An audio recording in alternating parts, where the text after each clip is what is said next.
चलो अब देखते हैं, वेदाध्ययन, यज्ञ, व्रत आदि से ब्रह्म की प्राप्ति। स्व अध्यायेन व्रतो होर्म्यस्त्रे विद्यने जया सुतः महायज्ञश्च यज्ञश्च ब्राह्म्यम क्रियते तनुः।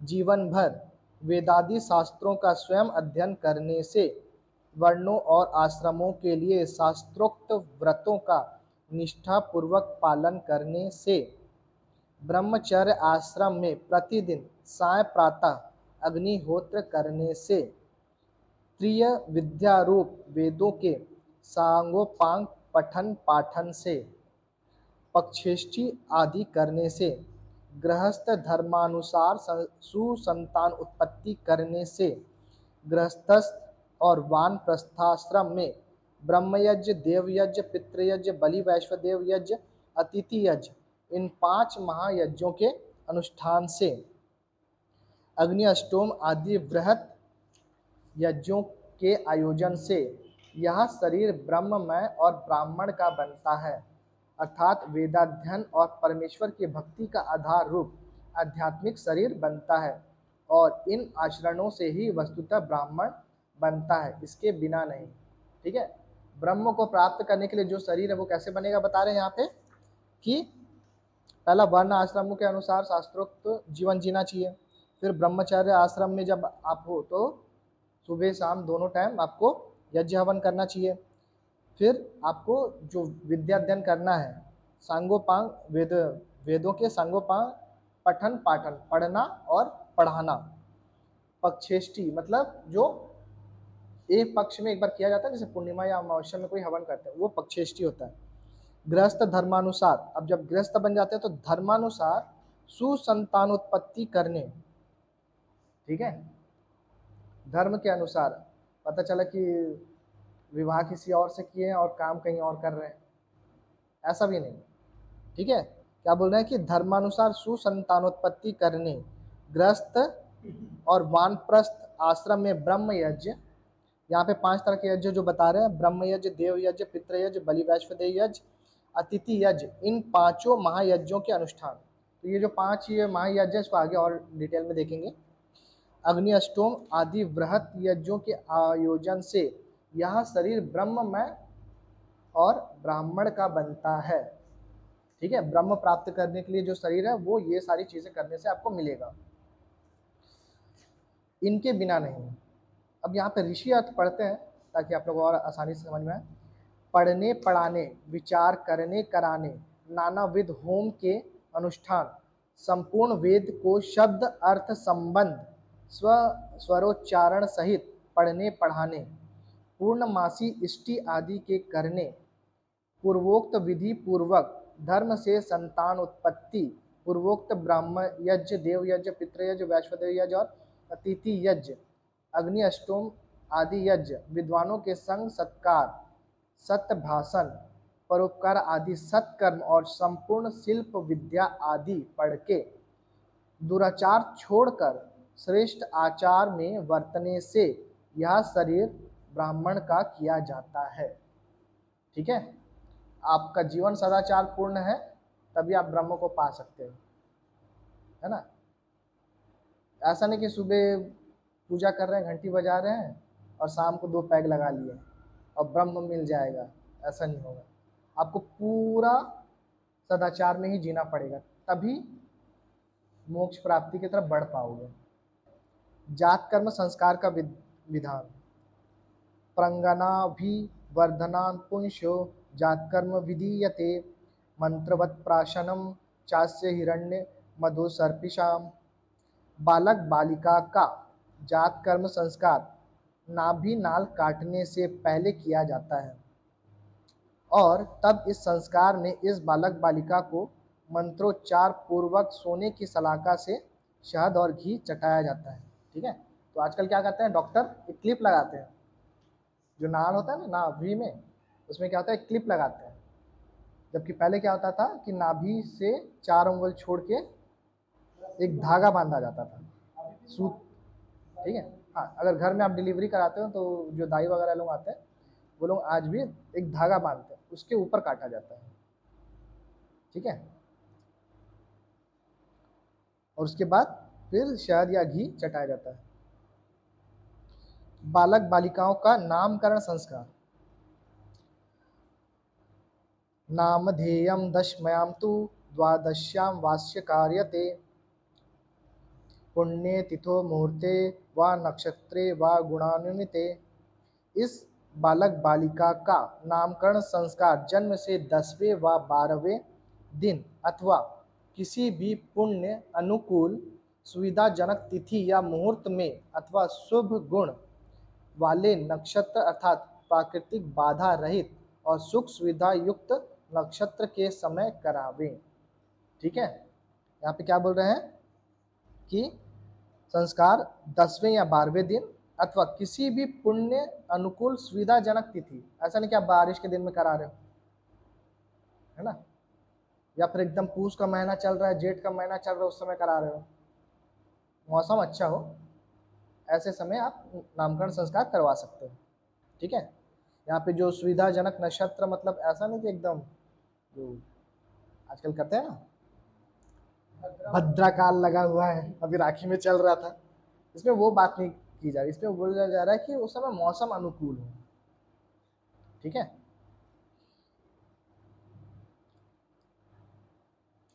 वर्णानुसार नामकरण। मंगल्यम ब्राह्मणस्य स्त्या क्षत्रियस्य बलवन्तं, वैश्यस्य धन संयुक्तं, शूद्रस्य तु जगस्पितं, सर्मवद् ब्राह्मणस्य स्याद्रोज्यो राक्षसान्वितं, वैश्यस्य पुष्टि संयुक्तं, शूद्रस्य प्रेष्य संयुक्तं। ब्राह्मण बनाने के इच्छुक बालक का नाम शुभत्व श्रेष्ठत्व भावबोधक शब्दों से रखना चाहिए। ठीक है, अगर आप अपने बच्चे को ब्राह्मण वर्ण में जाए ऐसा चाहते हो तो उसके नाम उस अनुसार रखो, जैसे ब्रह्मा विष्णु मनु शिव अग्नि वायु रवि आदि, इस टाइप का। ठीक है, जो भी ज्ञानी लोगों के नाम है ऐसे नाम। क्षत्रिय बनाने के इच्छुक बालक का बल पराक्रम भावबोधक शब्दों से, जैसे इंद्र भीष्म भीम सुयोधन नरेश जयेंद्र युधिष्ठर आदि।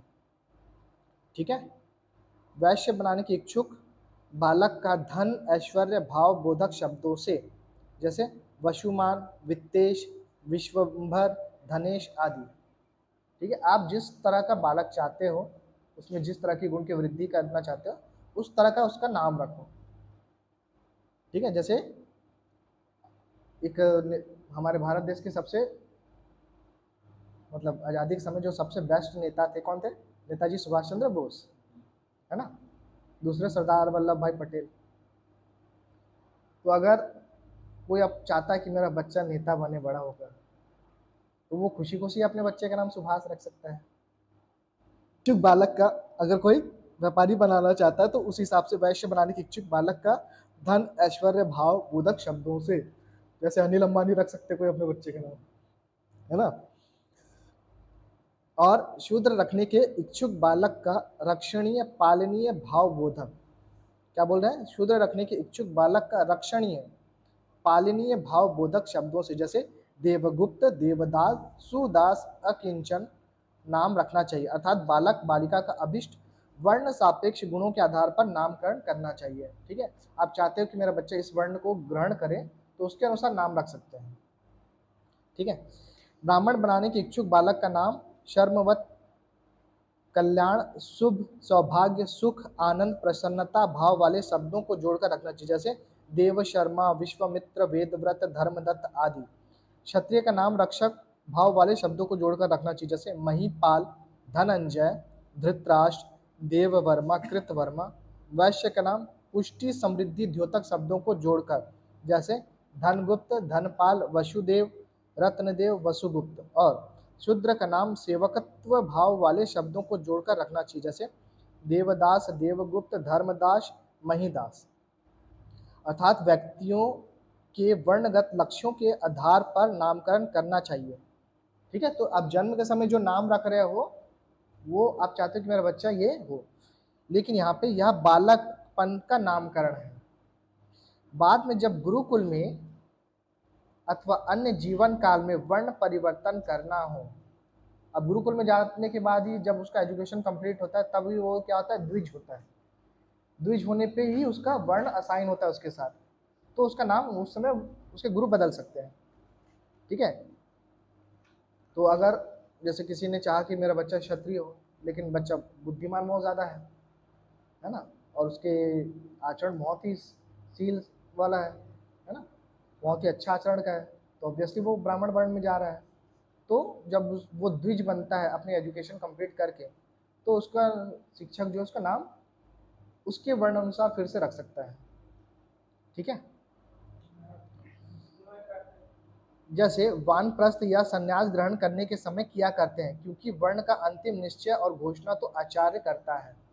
ठीक है, जैसे यहाँ पे क्या एग्जाम्पल दिया, वानप्रस्थ या संन्यास आश्रम, जैसे योगी आदित्यनाथ है ना, उनका पहले का नाम कुछ और था, लेकिन संन्यास लेने के बाद उन्होंने ब्राह्मण वर्ण लिया है ना, तो फिर उनका नाम उसके अनुसार किया गया। ठीक है, चलो अब देख स्त्रियों के नामकरण की विधि। स्त्रीणाम सुखोद्म क्रूरम विस्पष्टार्थ मनोहरम मंगलयम दीर्घवर्णात्माशीर्वाद ध्यानवत। स्त्रियों का नाम सरलता से सुखपूर्वक उच्चारण किया जा सकने वाला। ठीक है, क्या बोल रहे हैं, आसानी से लिया जा सकता है और नाम लेने में अच्छा लगे। कोमल वर्णों वाला, स्पष्ट अर्थ वाला, मन को आकर्षक लगने वाला, मंगल अर्थात कल्याण भाव द्योतक, अंत में दीर्घ अक्षर वाला।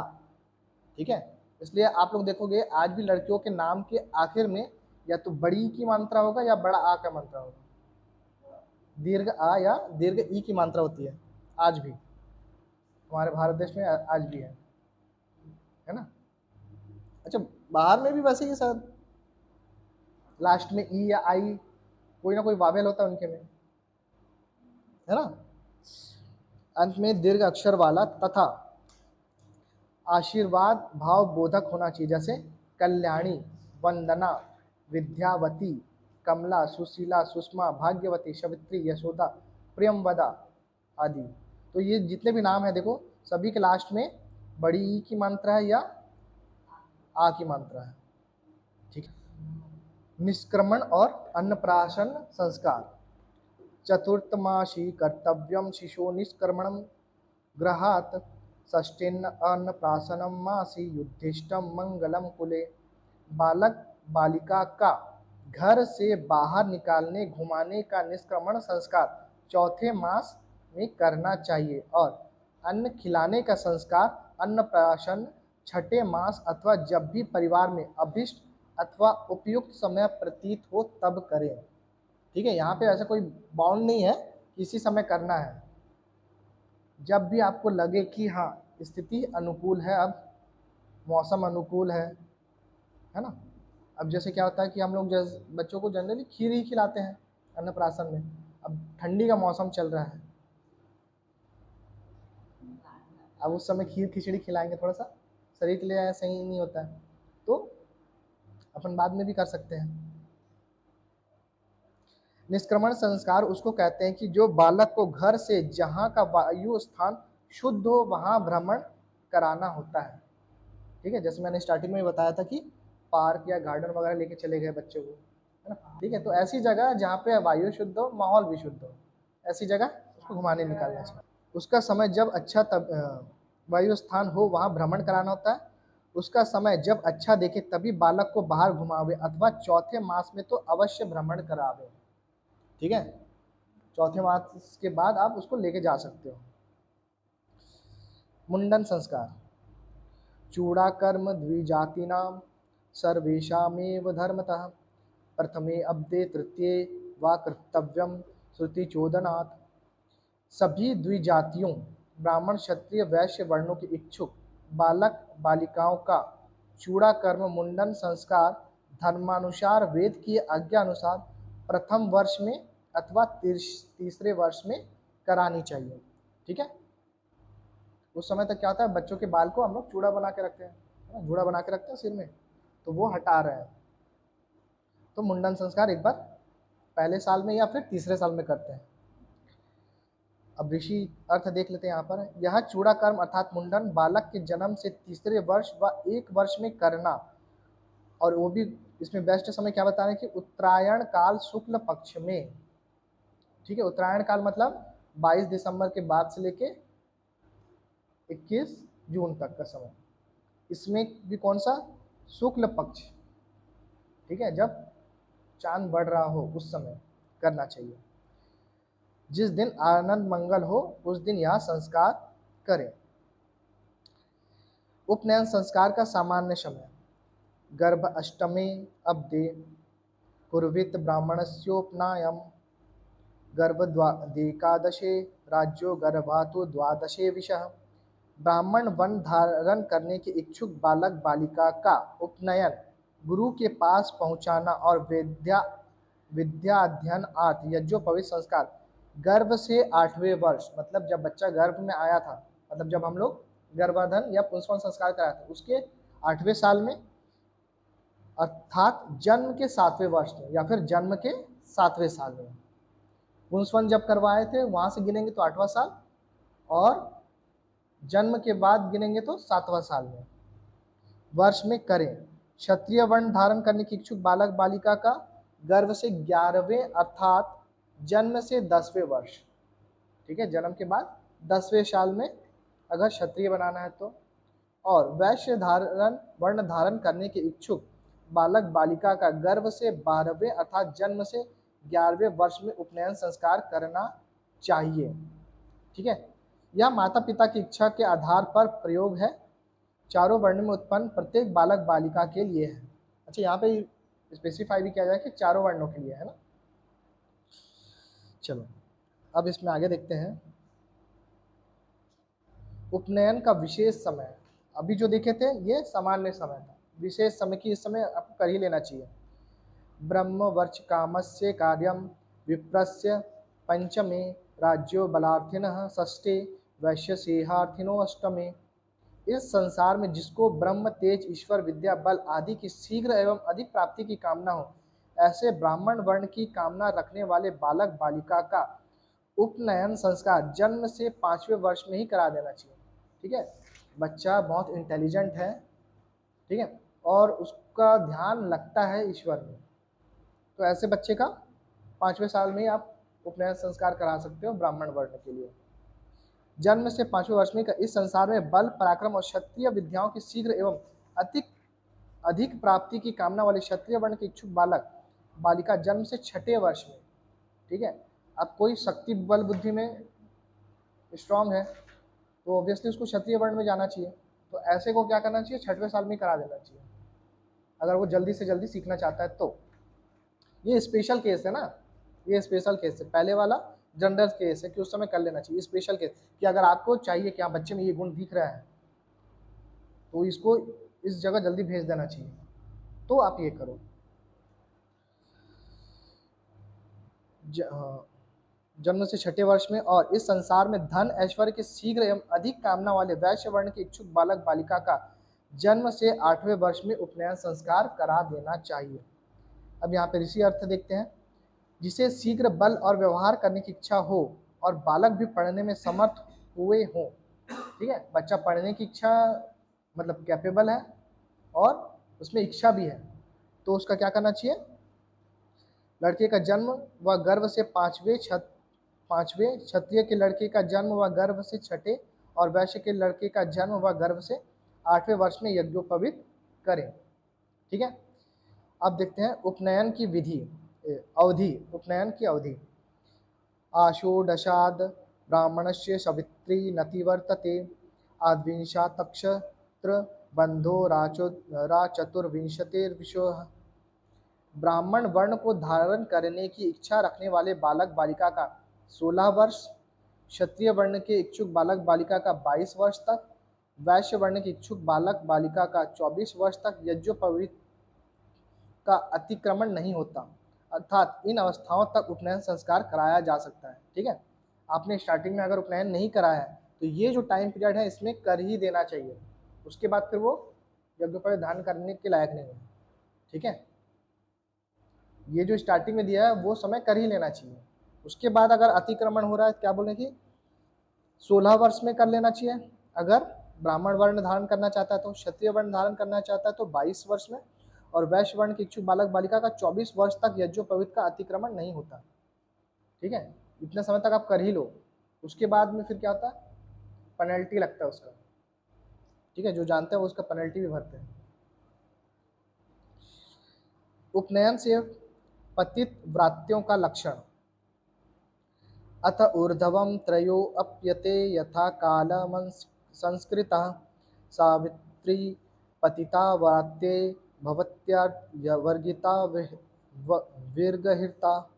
इस अवस्था के बीतने के बाद निर्धारित समय पर किसी वर्ण की दीक्षा संस्कार न होने पर ये तीनों ही सावित्री संस्कार अर्थात यज्ञोपवीत और विद्या अध्ययन से रहित होकर पतित हुए आर्य व्यवस्था के व्यक्तियों द्वारा निंदित व्रात्य व्रत से पतित अर्थात व्रात्य संज्ञक कहलाते हैं। ठीक है, व्रात्यों के साथ संबंध विच्छेद का कथन। नैतेर पूर्ते विधि वदा पद्यति ही करिचित ब्राह्मणेनाश्चम संबंधान चरेद ब्राह्मण सह। द्विजों में कोई भी व्यक्ति इन पतित व्रात्यों के साथ विधाना अनुसार कभी आपातकाल में भी विद्या अध्ययन संबंधी और विवाह संबंधी व्यवहार को ना करे। वर्ण अनुसार मृग चर्मों का विधान। काषणे रवावास्तिन चर्माणि ब्रह्मचारिणः वाशीरन्नानुपूर्वेयन् क्षौमा विकानि च। ब्राह्मण क्षत्रिय वैश्य तीनों वर्णों में दीक्षित ब्रह्मचारी क्रमशः काला मृग, रूरु मृग और बकरे के चर्म को तथा सन, रेशम और ऊन के वस्त्रों को धारण करें। ठीक है, अगर चर्म धारण करते हैं तो ये वाले, या फिर सन, रेशम और ऊन के वस्त्रों को धारण करें। अब तो सन का घास कोई यूज करता ही नहीं है ना। वर्णानुसार मेखला विधान। मौंजी त्रिवर्त्समा सलक्षणा कार्या विप्रस्य मेखला क्षत्रियस्य तु मौर्वीज्या वैश्यस्य सणतातवी। ब्राह्मण वर्ण में दीक्षित बालक की मेखला तगड़ी मूंज नामक घास की बनी होनी चाहिए। यहाँ पे मेखला की मतलब उपनयन का जो बात कर रहे हैं ना, जो उसका यज्ञोपवीत है, वो ब्राह्मण वर्ण का क्या होना चाहिए, मूंज नामक घास की बनी होनी चाहिए। क्षत्रिय की धनुष की डोरी जिससे बनती है उसे मूरा नामक घास की, और वैश्य की सन के सूत की बनी हो, जो तीनों लड़ों को एकत्र बांट करके चिकनी बनानी चाहिए। ठीक है, यहाँ पे क्या बता रहा है, ब्राह्मण को मूंज व दर्भ की, क्षत्रियों को धनुष संज्ञक तृण व वलकल की, और वैश्य को ऊन या सन की मेखला होनी चाहिए। यहाँ पे यज्ञोपवीत जो तीनों वर्ण का है उसको यहाँ पे डिस्क्राइब किया हुआ है। ठीक, मेखलाओं का विकल्प। मुंजलाभे तु कर्तव्यः कुशाशमन्तक बल्वजय त्रिवृत्ता ग्रांथि नैकेन त्रिभ्य पंचभीरेव वा। यदि उपयुक्त मुंज आदि ना मिले तो कुश, अश्मंतक और बलवज नामक घासों से उसी प्रकार तिगुनी 3 बटों वाली करके फिर एक गांठ लगाकर अथवा 3 या 5 गांठ लगाकर मेखलाएं बनानी चाहिए। ठीक है, तो जनरली क्या होता है, आजकल सूत का बनता है ना, उसमें 3 धागे ही होते हैं। वर्णानुसार यज्ञोपवीत धारण। कार्पा समुपवितम स्यादि प्रश्यो धर्ववृतम त्रिवृत्त शरणसूत्रमयं राज्यो वैश्यास्य विकासौत्रिकम। ब्राह्मण वर्ण में दीक्षित बालक का यज्ञोपवीत कपास का बना, क्षत्रिय क्या बोल रहे हैं, यज्ञोपवीत किसका बनना है, ब्राह्मण वर्ण के लिए कपास का बना, क्षत्रिय सन के सूत का बना और वैश्य का भेड़ की ऊन के सूत से बना होना चाहिए। ठीक है, वह उपवीत दाहिने ओर से बाईं ओर को बटा होना चाहिए, मतलब दाहिने से बाएं, तीनों लड़ों से तिगुना करके बना हुआ होना चाहिए। अब वर्णानुसार दंड धारण का विधान। ठीक है, जो छड़ी पकड़ते हैं वो। ब्राह्मणो बेल्वपलाशो क्षत्रियो वाटखादिरो पैलवेदुम्बरो वैश्वादंड नान्यत धर्मतः। ब्राह्मण वर्ण में दीक्षित बालक बेल या ढाक के, क्षत्रिय बड़ या खैर के, वैश्य पीपल या गूलर के दंडों को नियमानुसार धारण करने के अधिकारी हैं। ठीक है, पहले के अधिकतर लोग अपने साथ एक लकड़ी रखते थे ना, तो ये उनके लिए नियम है कि आप कौन सा धारण कर सकते हो। दंडों का वर्णानुसार प्रमाण। केशांतिको ब्राह्मणस्य दंड कार्य प्रमाणतः ललाट सम्मितो राज्यस्यातु नाशंतिको विषः। लंबाई के मान के अनुसार ब्राह्मण वर्ण में दीक्षित बालक का दंड केशों तक, मतलब बाल तक पूरा यहाँ, है ना, ये इस हाइट तक, क्षत्रिय के माथे तक और वैश्य का नाक तक ऊंचा होना चाहिए। ठीक है, ब्राह्मण का यहाँ तक, क्षत्रिय का यहाँ तक और वैश्य का नाक तक। तो का स्वरूप। ऋजवस्ते तु सर्वे सूर्योर्वर्णः सौम्य दर्शनः अनुद्वेगकरा नृणाम सत्वोच्चो न अग्निदूषितः। वे सब दंड सीधे बिना गांठ वाले, देखने में प्रिय लगने वाले, मनुष्यों को भद्दे ना लगने वाले, छाल सहित और अग्नि में बिना जले झुलसे होने चाहिए। ठीक है, लकड़ी सीधी हो, कोई गांठ ना हो, ठीक है, अपने छाल सहित हो ऐसा दंड, और वो कहीं से जला टूटा फूटा ना हो। आज इतने भी क्लोज करें। ओ